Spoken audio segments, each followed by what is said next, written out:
Welcome to I Love Car Shipping Radio, an out of this world automotive, auto transport, maritime logistics experience.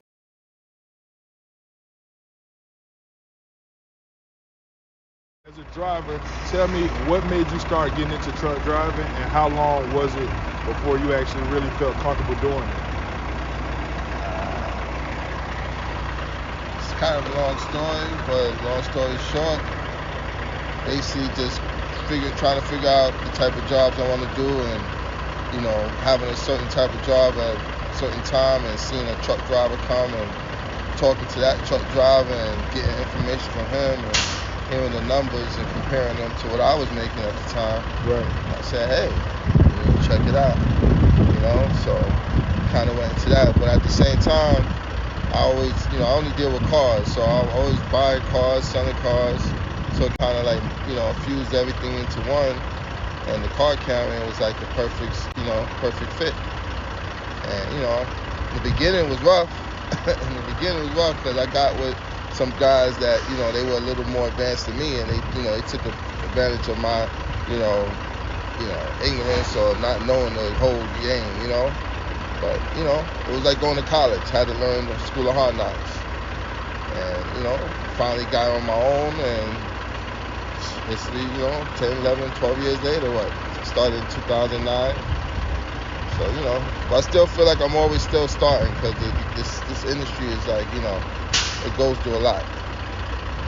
So what is one of the biggest changes that you've recognized from when you initially started truck driving with car hauling into now, with you being a seasoned vet? It's saturated right now. There's so many different people doing it, and it's just so many different ways people are doing it as far as the car carrying. It's a little saturated right now. Do you think that's for better or for worse? It's kind of for the better and for the worse. It's better for people who want to try to get in, and they're going to feel confident because they see a lot of people doing it.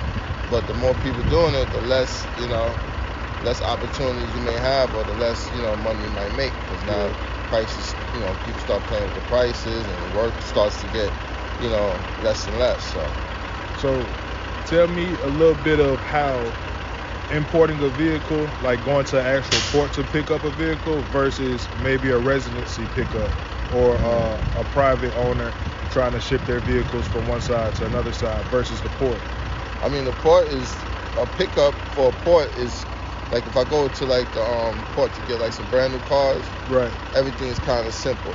You just gotta locate your cars, load them, go through them, make sure they're not damaged, blah blah blah.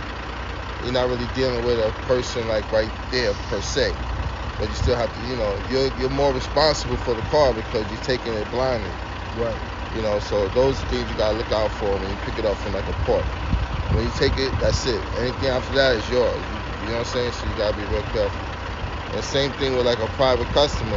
Sometimes you pick up these cars and people don't even know their cars are damaged. They're like, oh, it's brand new.